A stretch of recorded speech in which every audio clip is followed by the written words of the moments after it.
प्यारे बच्चों, सभी को मेरी नमस्कार। आपने इतिहास कक्षा 12वीं के आप सभी बच्चे हैं, हिस्ट्री के स्टूडेंट हैं और हिस्ट्री का चैप्टर सेकंड मैं फिलहाल आपको पढ़ा रहा हूं। मैंने कल आपके पास सेकंड चैप्टर जो कि राजा, किसान और नगर मौर्य साम्राज्य के बारे में, इसकी फर्स्ट वीडियो यानी कि भाग 1 आपके पास भेजा था। आपने उस लेक्चर्स को सुना होगा और जो मैंने आपके पास लेक्चर्स भेजा है उसको आपने याद किया होगा। मैंने बताया मौर्य साम्राज्य के बारे में। मौर्य साम्राज्य का संस्थापक कौन था? चंद्रगुप्त मौर्य था। मौर्य साम्राज्य की जानकारी के प्रमुख स्रोत मैंने उस वीडियो के माध्यम से आपको बताया कि भाई मौर्य साम्राज्य की जानकारी के प्रमुख स्रोत कौन कौन से हैं। जैसे कि मेगास्थनीज ने एक पुस्तक लिखी थी, चंद्र मौर्य के दरबार में राजदूत बनकर के आया था 302 ईस्वी पूर्व से 298 ईस्वी पूर्व तक। तो उसने एक महत्वपूर्ण पुस्तक लिखी थी, इंडिका। यूनानी विद्वान था, ये राजदूत था चंद्र मौर्य का। तो इनकी पुस्तक इंडिका को पढ़ करके हमें चंद्रगुप्त मौर्य या मौर्य साम्राज्य के बारे में जानकारी हासिल होती है। इसके अलावा कौटिल्य का अर्थशास्त्र जो राजनीति के बारे में लिखा गया है, तो उस कौटिल्य के अर्थशास्त्र को पढ़कर के भी हमें मौर्य साम्राज्य के बारे में जानकारी मिलती है। तीसरा जो है वो है आपका मुद्रा राक्षस, जैसे कि विशाख दत्त द्वारा रचित मुद्रा राक्षस को पढ़कर के भी हमें मौर्य साम्राज्य के बारे में जानकारी मिलती है, चंद्रगुप्त मौर्य के बारे में विशेषकर। और पुराण, इसके अलावा बौद्ध धर्म, जैन धर्म के जो ग्रंथ हैं जैसे दीपवंश, महामोदी वंश, ऐसे कि जैन धर्म का एक भद्रबाहु द्वारा रचित कल्प सूत्र को पढ़ करके हमें बहुत मौर्य साम्राज्य के बारे में जानकारी मिलती है, पुराणों को पढ़ करके। इसके अलावा जैसे हमारे पुरातत्व हैं, जैसे कि भाई प्राचीन काल की गुफाएं हैं। सम्राट अशोक ने मौर्य काल में अपने शासनकाल में अनेक शिलालेख खुदवाए, उन पर लेखन कार्य करवाया, स्तंभ बनवाई और अनेक उन्होंने जैसे कि शिलालेखों पर लेखों के माध्यम से, उनके लेखों के माध्यम से भी हमें मौर्य साम्राज्य के बारे में जानकारी मिलती है। सिक्के हैं, उस समय के मौर्य काल के मृत भांड हैं, तो इनको देख करके भी हमें मौर्य साम्राज्य के बारे में, मौर्य काल के बारे में जानकारी मिलती है। चंद्रगुप्त मौर्य के बारे में, उनके जीवन के बारे में, उनके माता पिता के बारे में और उनकी महत्वपूर्ण विजय के बारे में मैंने आपको बताया डिटेल में। तो प्यारे बच्चों, आज हम पहले सेकंड चैप्टर का भाग 2 यानी कि पार्ट 2, पार्ट सेकंड चल रहा है, चैप्टर सेकंड चल रहा है, राजा, किसान और नगर, और इसका भाग 2 आपके पास में भेज रहा हूं। और इस भाग 2 में मैंने कल फर्स्ट पार्ट में चंद्रगुप्त मौर्य की प्रमुख विजयों के बारे में बताया और आज मैं चंद्रगुप्त मौर्य के शासन प्रबंध के बारे में आपको मैं बताऊंगा। तो आप ये जो महत्वपूर्ण क्वेश्चन है, एग्जाम में आने लायक है, इसे आप नोट कर लें, लिख लीजिए। चंद्रगुप्त मौर्य के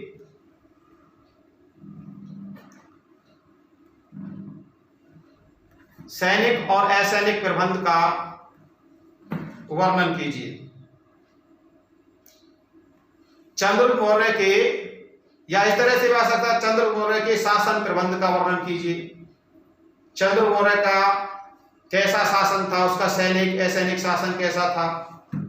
तो चंद्रगुप्त मौर्य के शासन प्रबंध के बारे में हम आपको बताएं कि भाई चंद्रगुप्त मौर्य का शासन प्रबंध बहुत अच्छा था, एडमिनिस्ट्रेशन उनका बहुत अच्छा था।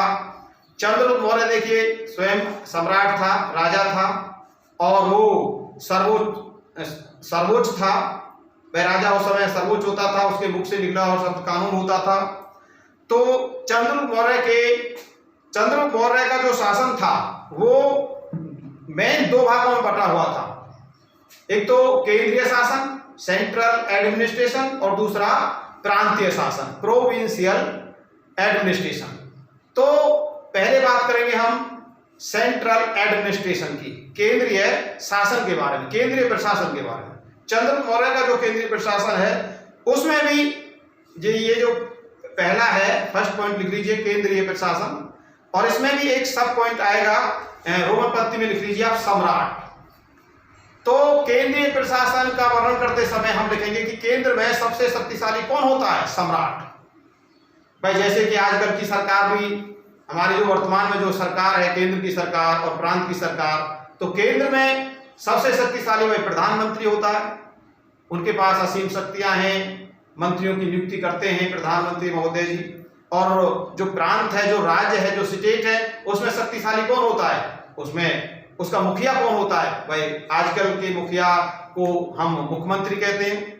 तो राज्य में सबसे शक्तिशाली आजकल मुख्यमंत्री होता है और केंद्र में प्रधानमंत्री के पास शक्तियां होती हैं। ऐसे ही मौर्य काल में केंद्रीय शासन में सबसे शक्तिशाली कौन होता था, सम्राट होता था। सम्राट के पास असीम शक्तियां होती थी। हालांकि उस समय सम्राट निरंकुश हुआ करते थे, जैसे कि भाई चंद्रगुप्त मौर्य भी निरंकुश राजा था, लेकिन निरंकुश होते हुए भी वे जनता के हितों का पूरी तरह से ख्याल रखते थे। चंद्रगुप्त मौर्य जो कुछ कह देता था वही कानून बन जाता था, उसके राजा या सम्राट के मुख से निकला हुआ शब्द कानून होता था। यानी कि केंद्रीय शासन में सर्वोच्च शक्तिशाली कौन होता था, सम्राट होता था। इसी में सेकंड पॉइंट लिखिए, मंत्री परिषद, मिनिस्ट्री ऑफ काउंसिल। मंत्री परिषद, सम्राट की सहायता के लिए एक मंत्री परिषद का गठन होता था। मंत्रियों की नियुक्ति होती थी और मंत्रियों की नियुक्ति कौन करता था, सम्राट करता था। सम्राट अपनी इच्छा अनुसार मंत्रियों को नियुक्त करता था। यदि मंत्री किसके होते थे, मंत्रियों की नियुक्ति सम्राट इसलिए करता था ताकि प्रशासन ठीक प्रकार से चलाया जा सके और जो मंत्री होते थे वो सम्राट को समय समय पर सलाह दे सकें शासन चलाने के लिए। लेकिन मंत्रियों की बात को मानने के लिए सम्राट बाध्य नहीं होता था। मंत्री यदि सम्राट को कोई सलाह देता था तो उनकी सलाह को मानना या न मानना ये सम्राट के ऊपर था। मंत्रियों की सलाह सम्राट मान भी लेता था और यदि कोई सलाह अच्छी नहीं लगती थी तो उनकी सलाह को नहीं भी मानता था। यदि कोई मंत्री अपने कार्य के प्रति ठीक प्रकार से अपना कर्तव्य नहीं निभाता था या सम्राट किसी मंत्री के कार्य से असंतुष्ट हो जाता था तो सम्राट उस मंत्री को उसके पद से हटा भी सकता था और उसकी जगह किसी दूसरे व्यक्ति को मंत्री नियुक्त कर सकता था। तो एक मंत्री परिषद होती थी, किसकी सलाह के लिए, किसकी सहायता के लिए, सम्राट की सहायता के लिए। अब आगे ये 2 पॉइंट ही इसमें मेन आएंगे, केंद्रीय शासन में कौन कौन से, सम्राट, और सेकंड नंबर पर मंत्री परिषद। अब हम बात करेंगे प्रांतीय शासन के बारे में कि भाई उस समय प्रोविंशियल गवर्नमेंट कैसी थी। चंद्रगुप्त मौर्य के शासनकाल में प्रांतीय शासन कैसा था। देखिए उस समय का जो प्रांत था चंद्रगुप्त मौर्य के शासनकाल में, उस समय प्रांत को 4 भागों में बांटा गया था। चंद्रगुप्त मौर्य के शासनकाल में उसके प्रांतीय शासन को 4 भागों में बांटा गया था। कैसे, उत्तरी प्रांत, पश्चिमी प्रांत, उत्तर पश्चिमी प्रांत और दक्षिणी प्रांत। उत्तरी प्रांत, पश्चिमी प्रांत, उत्तर पश्चिमी प्रांत और दक्षिणी प्रांत। तो इन प्रांतों का जो सबसे बड़ा अधिकारी होता था उसका नाम क्या होता था, कुमार। मौर्य काल में, चंद्रगुप्त मौर्य के शासन काल में प्रांत कितने होते थे, 4 प्रांत होते थे। और प्रांत का जो सबसे बड़ा अधिकारी होता था या प्रांत का जो मुखिया होता था उसको कुमार कहा जाता था। आजकल प्रांत के सबसे बड़े अधिकारी को क्या कहा जाता था, प्रांत के सबसे बड़े अधिकारी को या प्रांत के मुखिया को आजकल क्या कहा जाता है बच्चों, आजकल क्या कहा जाता है, मुख्यमंत्री। लेकिन मौर्य काल में प्रांत का मुखिया कुमार कहलाता था। वो क्या काम करता था कुमार, भाई प्रांत का मुखिया होता था, प्रांत में शांति व्यवस्था बनाए रखना, कानून का पालन करवाना, तो ये उसका प्रमुख कार्य होता था कुमार का। आगे लिखिए, प्रांत के बाद आ जाइए आप, इसका 3rd नंबर डाल सकते हैं आप, नगर प्रशासन। नगर, सिटी, यानी कि नगर भी, नगर एक नगर होते थे जैसे कि आजकल के हमारे नगर हैं। जैसे उस समय आज नगरों में जैसे आजकल के जैसे भाई प्रधान या अध्यक्ष वगैरह होते हैं, नगर का जो शासन संभालते हैं, ऐसे ही मौर्य काल में एक नगर अध्यक्ष होता था जो नगरों में शांति व्यवस्था बनाए रखना, नगरों की सफाई व्यवस्था या जो छोटे मोटे झगड़े होते थे उनका निपटारा करना, ये नगर अध्यक्ष का काम होता था। अगला जो शासन है वो है आपका ग्राम का शासन। ग्राम गांव का शासन जिसे बोलते हैं, स्थानीय लोकल एडमिनिस्ट्रेशन के अंतर्गत आते हैं। तो गांव का शासन उस समय एक ग्रामीण होता था, ग्रामीण भी उसको बोल देते हैं। जैसे कि आजकल गांव का जो मुखिया होता है उसको सरपंच कहा जाता है, लेकिन मौर्य काल में गांव के मुखिया को क्या कहा जाता था? ग्रामिक। तो उस समय जो ग्रामिक होता था वो पूरे गांव की देखभाल करना, शांति व्यवस्था बनाए रखना, सफाई का ध्यान रखना, जैसे कि नगर अध्यक्ष करता था, गांव की शिक्षा, ऐसे ही नगर अध्यक्ष नगर की शिक्षा का प्रबंध करता था। तो इस तरह से गांव में जो छोटे मोटे झगड़े जो हो जाते थे तो उनका निपटारा भी ग्रामिक के द्वारा, या सभी गांव की जो इकट्ठे होकर के जो वयोवृद्ध व्यक्ति होते थे, जो समझदार व्यक्ति होते थे, वो गांव का निपटारा ग्रामिक के द्वारा करवा दिया जाता था। तो गांव का शासन आ गया। इसके बाद लिखिए न्याय प्रणाली। आप 5वां नंबर डाल सकते हैं, 5वां पॉइंट, न्याय प्रणाली। जुडिशियल सिस्टम कैसा था मौर्य काल में, चंद्र मौर्य के शासन काल में? तो अलग अलग न्यायालय होते थे चंद्र मौर्य के शासन काल में। भाई न्याय प्रबंध बहुत अच्छा था, किसी के साथ कोई भेदभाव नहीं किया जाता था, समानता थी। 2 प्रकार के न्यायालय होते थे, जैसे आजकल के दीवानी, फौजदारी। दीवानी न्यायालय कैसे होते थे?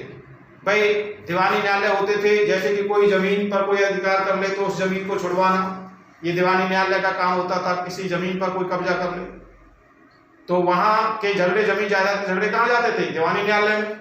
इसी तरह फौजदारी झगड़े, जैसे भाई किसी की कोई सिर को फोड़ दे, जो लड़ाई झगड़े होते हैं आपस में, तो लड़ाई झगड़ों का फैसला फौजदारी न्यायालय द्वारा किया जाता था। तो इस तरह से न्याय प्रबंध बहुत अच्छा था चंद्र मौर्य के शासनकाल में। इसके बाद जो दंड विधान था वो बहुत अच्छा था चंद्र मौर्य के शासनकाल में। जैसा कोई अपराध करता था उसको वैसी सजा दी जाती थी। यानी कि जैसे किसी ने किसी का हाथ तोड़ दिया तो बदले में उसको हाथ तोड़ने की सजा दी जाती थी। तो सख्त सजा दी जाती थी अपराधियों को। इसलिए चंद्र मौर्य के शासनकाल में पूरे शासनकाल में क्या रही? शांति रही। इसके बाद आप आ जाइए गुप्तचर विभाग, सीक्रेसी डिपार्टमेंट होता था। चंद्र मौर्य ने अपने शासनकाल में पूरे देश में, पूरे शासन प्रबंध में उसने पूरी जगह जगह गुप्तचरों का जाल बिछा रखा था। जो गुप्तचर जगह जगह शहरों में, गांवों में, नगरों में घूमते रहते थे और आदमियों के बीच में बैठ करके राजा के बारे में जो लोग क्या कह रहे हैं, अच्छाइयों की बात कर रहे हैं राजा की या बुराई कर रहे हैं, तो इन सब शासन कैसा चल रहा है, अधिकारी अपना काम ठीक प्रकार से कर रहे हैं या नहीं कर रहे हैं, या कोई अधिकारी जनता को बेवजह परेशान तो नहीं कर रहा, कहीं कोई रिश्वत तो नहीं ले रहा है। तो इस प्रकार की जानकारी गुप्तचर जुटाते थे, जो तुरंत शाम को या दिन में जैसे भी टाइम मिलता था गुप्तचरों को, तो राजा को इसकी सूचना गुप्तचर दिया करते थे। तो गुप्तचर भी बहुत अच्छी अपनी भूमिका निभा रहे थे शासन चलाने में। जो भी कोई अप्रिय घटना घटती थी तो घटने से पहले ही सम्राट को उसकी सूचना मिल जाती थी और उसको कंट्रोल कर लिया जाता था। आगे है प्रजा हितकारी कार्य, यानी कि चंद्रगुप्त मौर्य केवल एक शक्तिशाली सम्राट शासक ही नहीं था, एक वीर विजेता या एक कुशल सेनापति ही नहीं था, एक विजेता ही नहीं था, एक सम्राट ही नहीं था, बल्कि सम्राट के साथ साथ एक विजेता के साथ साथ वो प्रजा हितकारी शासक भी था। उसने प्रजा की भलाई के लिए अनेक कार्य किए। और आगे लिखिए आप, सैनिक प्रबंध, मिलिट्री एडमिनिस्ट्रेशन। चंद्रगुप्त मौर्य का जो सैनिक प्रबंध था वो बहुत अच्छा था। सेना अनुशासन में रहती थी, तो उसकी सेना में 6 लाख पैदल और लगभग 6 लाख पैदल और 9,000 हाथी और 8,000 रथ और कम से कम 30,000 घुड़सवार उसकी सेना में शामिल थी। 6 लाख पैदल, 30,000 घुड़सवार, 9,000 हाथी और 8,000 रथ उसकी सेना में शामिल थे। यानी कि इतनी विशाल सेना चंद्र मौर्य के पास थी और इतनी विशाल सेना, शक्तिशाली सेना के बल पर ही उसने अपने मौर्य साम्राज्य को शक्तिशाली बनाया और उसका विस्तार किया। आगे हम लिखते हैं वित्त या भूमिकर प्रणाली। चंद्र मौर्य के शासनकाल की जो भूमिकर प्रणाली थी वो बहुत अच्छी थी। किसान कर देते थे, लेकिन यदि ओले पड़ जाए या फसल खराब हो जाए तो चंद्र मौर्य इतना अच्छा सम्राट था कि वो किसानों से भूमिकर को माफ कर दिया करता था, यानी कि उनसे ऐसे वक्त में, कठिनाई के समय में कर नहीं लिया जाता था। और जो वित्त विभाग था वो बहुत अच्छा था सरकार के, या चंद्र मौर्य के शासन प्रबंध की जो आय थी वो बहुत अच्छी थी। पूरा जो शासन प्रबंध था, पूरा देश चंद्र मौर्य के शासन काल में अच्छा, आर्थिक दृष्टि से बहुत अच्छा था। तो ये उसके वित्त विभाग का ही योगदान है कि उसके शासन प्रबंध की जो आर्थिक स्थिति थी वो बहुत अच्छी थी। तो चंद्रगुप्त मौर्य ने अपने केंद्रीय शासन को, प्रांतीय शासन को बहुत अच्छे ढंग से संभाला और इसी के बल पर, अपने केंद्रीय प्रशासन और प्रांतीय प्रशासन के बल पर चंद्रगुप्त मौर्य ने एक विशाल यानी अखंड भारत का निर्माण किया और एक शक्तिशाली साम्राज्य की स्थापना की। चंद्रगुप्त मौर्य के बारे में आप ध्यान रखना, ये हालांकि मौर्य साम्राज्य का संस्थापक था चंद्र मौर्य, और जब ये सम्राट बना था चाणक्य, अपने गुरु चाणक्य की सहायता से, चाणक्य, आचार्य चाणक्य की सहायता से, तो जब ये सम्राट बना था 322 ईस्वी पूर्व में मगध की गद्दी पर बैठा, मगध को जीत करके। उसके पश्चात चंद्रगुप्त मौर्य ने पहली बार अपने शासन काल में प्रधानमंत्री नियुक्त किया था। किसको नियुक्त किया था? चाणक्य को। तो चंद्रगुप्त मौर्य ने अपना प्रधानमंत्री अपने गुरु चाणक्य को बनाया और जिसकी सहायता से उसने, चाणक्य की सहायता से, इस मौर्य साम्राज्य को शक्तिशाली बनाने में बड़ी ही महत्वपूर्ण भूमिका निभाई। चंद्रगुप्त मौर्य ने 322 ईस्वी पूर्व से लेकर के 298 298 ईस्वी पूर्व तक शासन किया था और आगे चलकर के लगभग 42 साल की उम्र में, यानी कि कम उम्र में ही का देहांत हो गया था चंद्र मौर्य का, श्रवणबेलगोला कर्नाटक में। अपने लास्ट के अंतिम दिनों में चंद्रगुप्त मौर्य, ये जो जैन मुनि हुए हैं उनका नाम था भद्रबाहु जैन मुनि के संपर्क में आए और ये इनके संपर्क में आकर के अपने अंतिम दिनों में इन्होंने जैन धर्म अपना लिया था चंद्रगुप्त मौर्य ने, और इनके साथ ये कर्नाटक आ गए थे चंद्रगुप्त मौर्य भद्रबाहु के साथ, जैन मुनि के साथ, और वहां एक संलेखन विधि द्वारा श्रवणबेलगोला में 298 ईस्वी पूर्व में संलेखन विधि द्वारा अपने प्राण त्याग दिए थे। चंद्रगुप्त मौर्य ने अपने आप ही प्राणों का त्याग कर दिया था। संलेखन विधि का मतलब होता है भूखे रह करके, अन्न और जल बिल्कुल त्याग दिया था। चंद्रगुप्त मौर्य ने एक सन्यासी का रूप धारण कर लिया था, तपस्या करके अन्न और जल का त्याग करके संलेखन विधि द्वारा उन्होंने अपने प्राण त्याग दिए थे। तो ये प्यारे बच्चों, आपके ये दूसरा पार्ट में बना करके भेज रहा हूं और आप चंद्र मौर्य की विजयों के बारे में, उनके जीवन के बारे में और उनके शासन प्रबंध के बारे में आप ठीक ढंग से उसे पढ़ें, याद करें। और अगली वीडियो जो आपकी तीसरी वीडियो में बना करके जल्दी भेजूंगा, तब तक आप जो मैं आपके पास अब भेज रहा हूं इसे याद करें, होमवर्क करें और मेरा मोबाइल नंबर आप नोट कर लें, ताकि आपको किसी प्रकार की कोई समस्या हो तो आप उसे मोबाइल के माध्यम से मुझसे कांटेक्ट करके उसको समझ सकें और कोई बात पूछ सकें। तो मेरा मोबाइल नंबर नोट करें 9813664534 9813664534। दूसरा नंबर लिखिए 9350208661 9350208661। तो ये मेरे मोबाइल नंबर हैं, इन पर आप कांटेक्ट करके मुझसे बेझिझक होकर के आप बात कर सकते हैं और जो इतिहास का जो सेकंड जो पार्ट है उससे रिलेटेड भी कोई प्रश्न पूछ सकते हैं। और जो पहला पार्ट मैंने आपको क्लियर कर दिया है, तीनों भागों के माध्यम से 3 पार्ट मैंने भेजे हैं हड़प्पा सभ्यता, उसको आप ढंग से समझ लें, याद कर लें, परीक्षा की तैयारी अभी से करें। आप सभी ने मेरी लेक्चर्स को ध्यान से सुना है, इसके लिए आप सबका बहुत बहुत धन्यवाद। कल हम आपको फिर एक वीडियो लेकर के आएंगे और आपसे मुलाकात करेंगे। आप सबके लिए मेरी नमस्कार, धन्यवाद।